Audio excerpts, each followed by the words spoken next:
Buenas tardes. Muchas gracias. Hoy estoy acá para decirles que Occidente está en peligro. Está en peligro porque aquellos que supuestamente deben defender los valores de Occidente se encuentran cooptados por una visión del mundo que inexorablemente conduce al socialismo y, en consecuencia, a la pobreza.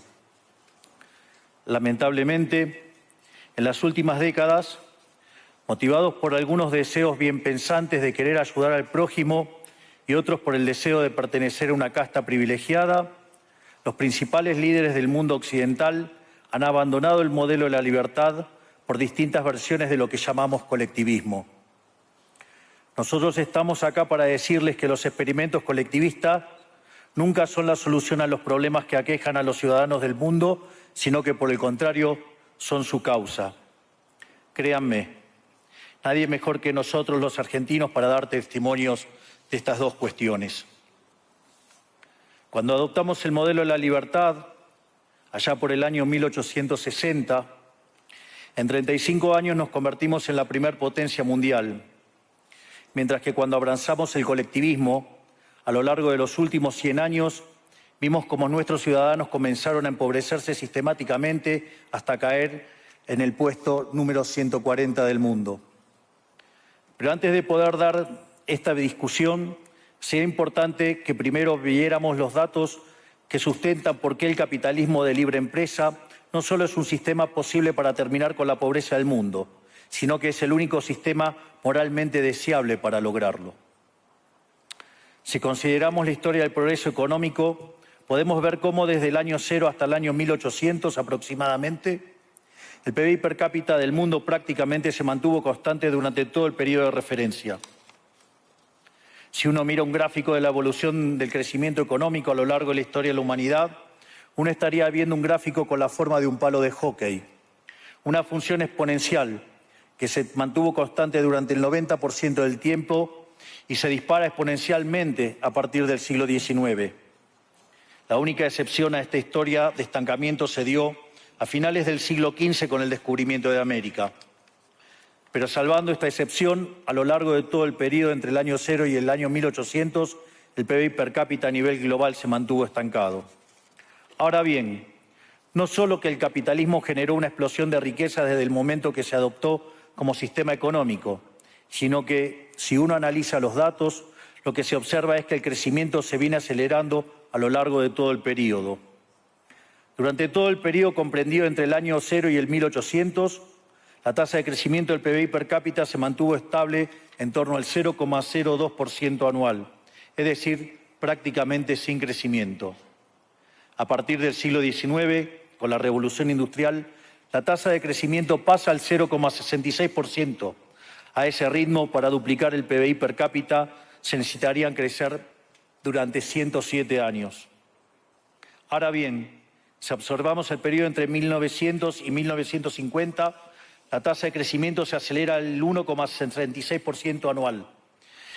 Ya no necesitamos 107 años para duplicar el PBI per cápita, sino 66. Y si tomamos el periodo comprendido entre 1950 y el año 2000, vemos que la tasa de crecimiento fue de 2,1% anual, lo que derivaría en que en solo 33 años podríamos duplicar el PBI per cápita del mundo.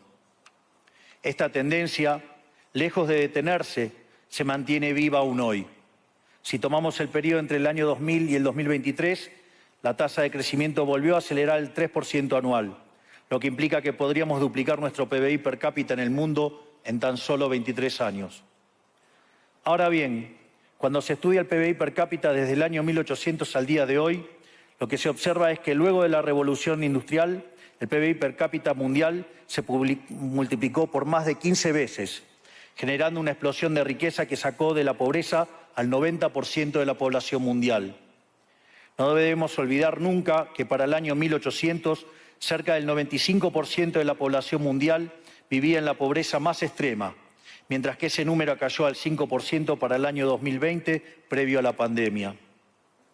La conclusión es obvia. Lejos de ser la causa de nuestros problemas, el capitalismo de libre empresa como sistema económico es la única herramienta que tenemos para terminar con el hambre, la pobreza y la indigencia a lo largo y a lo ancho de todo el planeta. La evidencia empírica es incuestionable.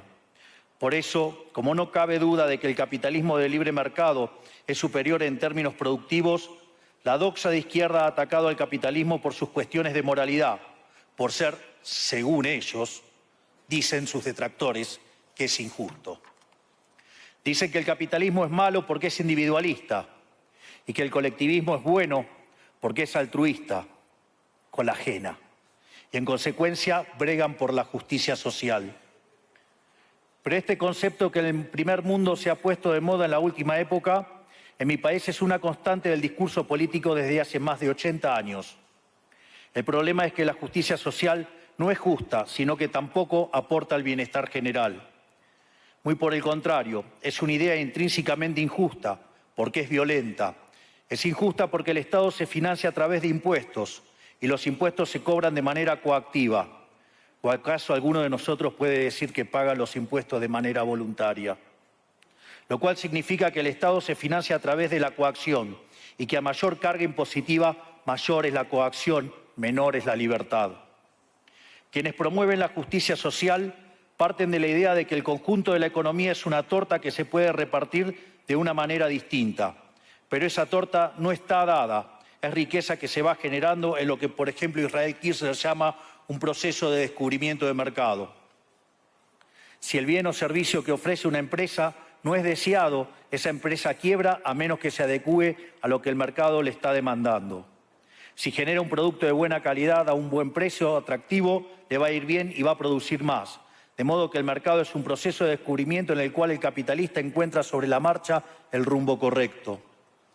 Pero si el Estado castiga al capitalista por tener éxito y lo bloquea en este proceso de descubrimiento, destruye sus incentivos y las consecuencias de ello es que va a producir menos y la torta será más chica, generando perjuicio para el conjunto de la sociedad. El colectivismo, al inhibir estos procesos de descubrimiento y al dificultar la apropiación de lo descubierto, ata al emprendedor de las manos y le imposibilita producir mejores bienes y ofrecer mejores servicios a un mejor precio. ¿Cómo puede ser entonces que desde la academia, los organismos internacionales, la política y la teoría económica se demonice un sistema económico que no solo ha sacado de la pobreza más extrema al 90% de la población mundial y lo hace cada vez más rápido, sino que además es justo y moralmente superior? Gracias al capitalismo de libre empresa, hoy el mundo se encuentra en su mejor momento. No hubo nunca en toda la historia de la humanidad un momento de mayor prosperidad que el que vivimos hoy. El mundo de hoy es más libre, más rico, más pacífico y más próspero que en cualquier otro momento de nuestra historia. Esto es cierto para todos, pero en particular para aquellos países que son libres, donde respetan la libertad económica y los derechos de propiedad de los individuos. Porque aquellos países que son libres son 12 veces más ricos que los reprimidos. El decil más bajo de la distribución de los países libres vive mejor que el 90% de la población de los países reprimidos. Tiene 25 veces menos cantidad de pobres en el formato estándar y 50 veces menos en el formato extremo. Y por si eso fuera poco, los ciudadanos de los países libres viven un 25% más que los ciudadanos de los países reprimidos. Ahora bien, para entender qué venimos a defender, es importante definir de a qué hablamos nosotros cuando hablamos de libertarismo. Para definirlo, retomo las palabras del máximo prócer de las ideas de la libertad de Argentina, el profesor Alberto Venegas Lynch, dijo que dice: el libertarismo es el respeto irrestricto del proyecto de vida del prójimo, basado en el principio de no agresión y en defensa del derecho a la vida, a la libertad y a la propiedad, cuyas instituciones fundamentales son la propiedad privada, los mercados libres de intervención estatal, la libre competencia, la división del trabajo y la cooperación social, donde solo se puede ser exitoso sirviendo al prójimo con bienes de mejor calidad a un mejor precio. Dicho de otro modo, el capitalista, el empresario exitoso, es un benefactor social que, lejos de apropiarse de la riqueza ajena, contribuye al bienestar general. En definitiva, un empresario exitoso es un héroe. Este es el modelo que nosotros estamos proponiendo para la Argentina del futuro. Un modelo basado en los principios fundamentales del libertarismo: la defensa de la vida, de la libertad y de la propiedad. Ahora bien, Si el capitalismo de libre empresa y la libertad económica han sido herramientas extraordinarias para terminar con la pobreza en el mundo, y nos encontramos hoy en el mejor momento de la historia de la humanidad, vale la pena preguntarse, ¿por qué digo entonces que Occidente está en peligro?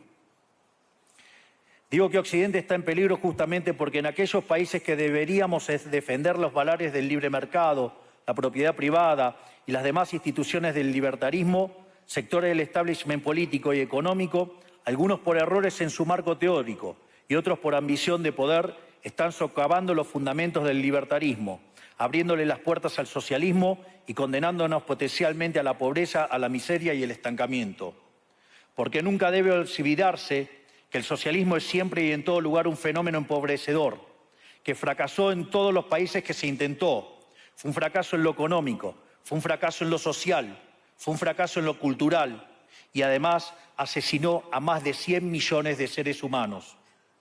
El problema esencial de Occidente hoy es que no solo debemos enfrentarnos a quienes, aún luego de la caída del muro y la evidencia empírica abrumadora, siguen bregando por el socialismo empobrecedor, sino también a nuestros propios líderes, pensadores y académicos que, amparados en un marco teórico equivocado, socavan los fundamentos del sistema que nos ha dado la mayor expansión de riqueza y prosperidad de nuestra historia. El marco teórico al que me refiero es el de la teoría económica neoclásica, que diseña un instrumental que, sin quererlo, termina haciendo funcional la intromisión del Estado, el socialismo y la degradación de la sociedad. El problema de los neoclásicos es que, como el modelo del que se enamoraron no mapea contra la realidad, atribuyen el error al supuesto fallo del mercado, en vez de revisar las premisas de su modelo. Sobre pretexto de un supuesto fallo de mercado, se introducen regulaciones que lo único que generan es distorsiones en el sistema de precios que impiden el cálculo económico y, en consecuencia, el ahorro, la inversión y el crecimiento. Este problema radica esencialmente en que ni siquiera los economistas supuestamente libertarios comprenden qué es el mercado, ya que si se comprendiera, se vería rápidamente que es imposible que exista algo así como un fallo de mercado. El mercado no es una mera descripción gráfica de una curva de oferta y otra de demanda en un gráfico. El mercado es un mecanismo de cooperación social donde se intercambian voluntariamente derechos de propiedad. Por lo tanto, dada esta definición, hablar de fallo de mercado es un oxímoron. No existe el fallo de mercados. Si las transacciones son voluntarias, el único contexto en el que puede haber un fallo de mercado es si hay coacción. Y el único con la capacidad de coaccionar de manera generalizada es el Estado, que tiene el monopolio de la violencia. En consecuencia, si alguien considera que hay un fallo de mercado, les recomendaría que revisen si hay intervención estatal en el medio. Y si encuentran que no hay intervención estatal en el medio, les sugiero que hagan de nuevo el análisis porque definitivamente está mal. Los fallos de mercado no existen. Un ejemplo de los supuestos fallos de mercado que describen los neoclásicos son las estructuras concentradas de la economía. Sin embargo, sin funciones que presenten rendimientos crecientes a escala, cuya contrapartida son las estructuras concentradas de la economía, no podríamos explicar el crecimiento económico desde el año 1800 hasta hoy. Fíjense qué interesante. Desde el año 1800 en adelante, con la población multiplicándose más de 8 o 9 veces, el producto per cápita creció más de 15 veces. Es decir, existen rendimientos crecientes. Eso llevó la pobreza extrema del 95% al 5%. Sin embargo, esas presencias de rendimientos crecientes implican estructuras concentradas, lo que se llamaría, por ejemplo, un monopolio. ¿Cómo puede ser que algo que haya generado tanto bienestar para la teoría neoclásica, eso es un fallo de mercado? Economistas neoclásicos, salgan de la caja. Cuando el modelo falla, no hay que enojarse con la realidad, hay que enojarse con el modelo y cambiarlo. El dilema que enfrenta el modelo neoclásico es que dicen querer perfeccionar el funcionamiento del mercado atacando lo que ellos consideran fallos, pero al hacerlo no solo abren las puertas del socialismo, sino que atentan contra el crecimiento económico. Ejemplo, regular monopolios, destruirle las ganancias y destrozar los rendimientos crecientes, automáticamente destruiría el crecimiento económico. Dicho de otro modo, cada vez que ustedes quieran hacer una corrección de un supuesto fallo de mercado, inexorablemente, por desconocer lo que es el mercado o por haberse enamorado de un modelo fallido, están abriendo las puertas al socialismo y están condenando a la gente a la pobreza. Sin embargo, frente a la demostración teórica de que la intervención del Estado es perjudicial, la evidencia empírica de que fracasó porque no podía ser de otra manera, la solución que propondrán los colectivistas no es mayor libertad, sino es que es mayor regulación, generando una espiral descendente de regulaciones hasta que todos seamos más pobres y a la vida de todos nosotros dependa de un burócrata sentado en una oficina de lujo.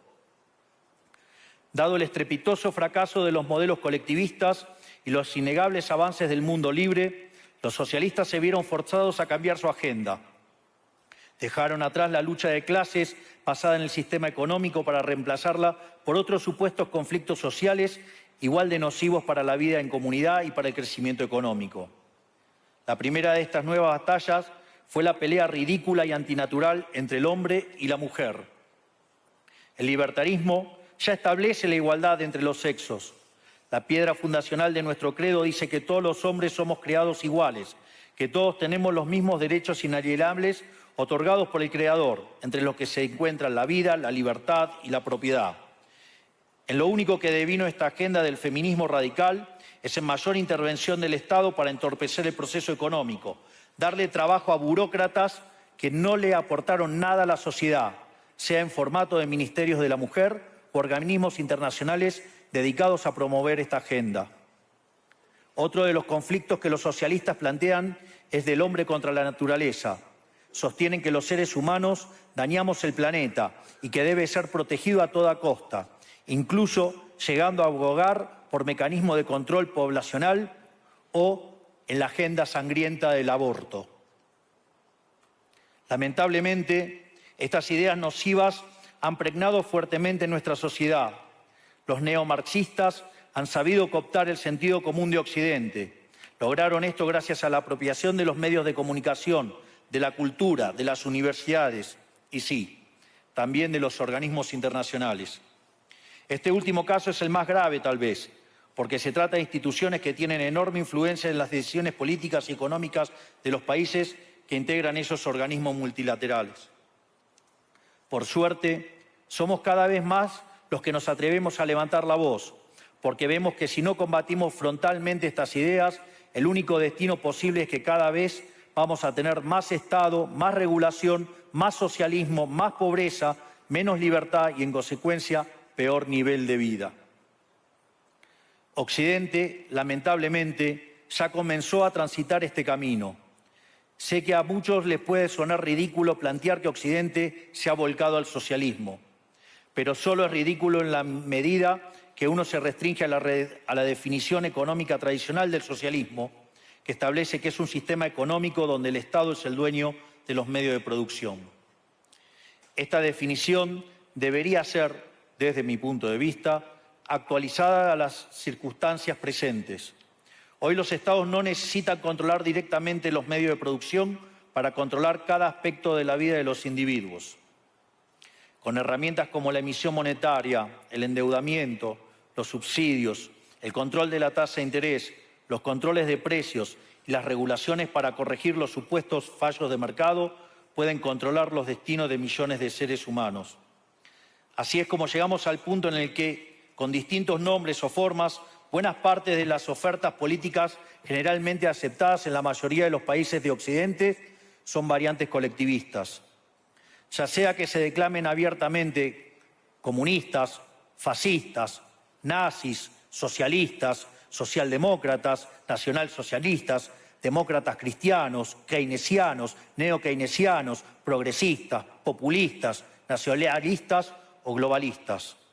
En el fondo, no hay diferencias sustantivas. Todos sostienen que el Estado debe dirigir todos los aspectos de la vida de los individuos. Todas definen un modelo contrario al que llevó a la humanidad al progreso más espectacular de su historia. Nosotros venimos hoy aquí a invitar a los demás países de Occidente a que retomemos el camino de la prosperidad. La libertad económica, el gobierno limitado y el respeto irrestricto de la propiedad privada son elementos esenciales para el crecimiento económico. Este fenómeno de empobrecimiento que produce el colectivismo no es una fantasía, ni tampoco fatalismo. Es una realidad que los argentinos conocemos muy bien desde hace por lo menos 100 años. Porque ya lo vivimos, ya pasamos por esto, porque como dije antes, desde que decidimos abandonar el modelo de la libertad que nos había hecho ricos, estamos atrapados en una espiral descendente en donde cada día somos más pobres. Esto es, ya lo vivimos nosotros y estamos acá para alertarlos acerca de lo que puede pasar si los países de Occidente, que se hicieron ricos con el modelo de la libertad, continúan por este camino de servidumbre. El caso argentino es la demostración empírica de que no importa cuán rico seas, cuántos recursos naturales tengas, no importa cuán capacitada esté la población, ni cuán educada sea, ni cuántos lingotes de oro haya en las arcas del Banco Central. Si se adoptan medidas que entorpecen el libre funcionamiento de los mercados, la libre competencia, los sistemas de precios libres, si se entorpece el comercio, si se atenta contra la propiedad privada, el único destino posible es la pobreza. Por lo tanto, para finalizar, quiero darles un mensaje a todos los empresarios aquí presentes y a los que no están, pero nos están siguiendo desde todas partes del planeta.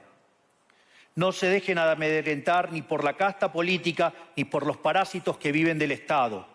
No se entreguen a una clase política que lo único que quiere es perpetuarse en el poder y mantener sus privilegios. Ustedes son benefactores sociales, ustedes son héroes, ustedes son los creadores del periodo de prosperidad más extraordinario que jamás hayamos vivido. Que nadie les diga que su ambición es inmoral. Si ustedes ganan dinero es porque ofrecen un mejor producto a un mejor precio, contribuyendo de esa manera al bienestar general. No cedan al avance del Estado. El Estado no es la solución. El Estado es el problema mismo. Ustedes son los verdaderos protagonistas de esta historia y sepan que a partir de hoy cuentan con Argentina como un aliado incondicional. Muchísimas gracias y ¡viva la libertad, carajo!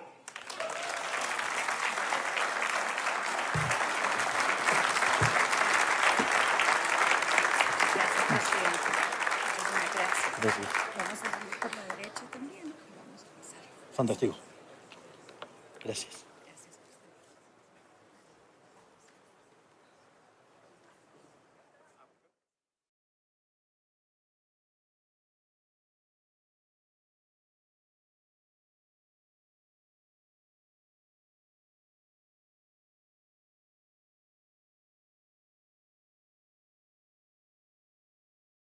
Los pedidos de bebidas los haces en la P. P de promo en bebidas hasta 50% off. P de